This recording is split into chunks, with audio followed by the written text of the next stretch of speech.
New police officers are in their final week of training at the Police Training Institute. They kicked it off with a drill similar to what you've seen all over the news recently. Active shooter training is no longer considered a rare circumstance. These officers are told to expect it. WCNI3's Emily Braun was there to see the training, and Emily, you actually experienced it yourself. I did, and it all took less than 2 minutes. But in those 2 minutes, I felt the adrenaline and fear that you'd imagine officers experience in a real-life scenario. So I'm going to show you how these officers are trained here to protect their communities should something like this happen. But before I do, I want to warn you, some of these images are a little bit graphic, so viewers' discretion is advised. This looks like a warehouse, but these officers were told this is a school, and there's a suspect in there with brown hair, a black hoodie, and a gun. Officers rush inside. The first thing they see is a victim on the ground. Other victims move toward them, clinging onto their uniforms, begging for help. All of this within about 20 seconds. We gave them a pretty tough scenario. We hit them as soon as we had shots fired. We had victims bleeding.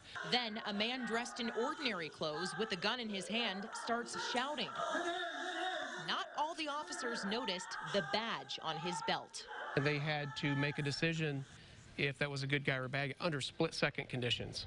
Jeff Verkler, leading the scenario, leads them through the last part of the drill.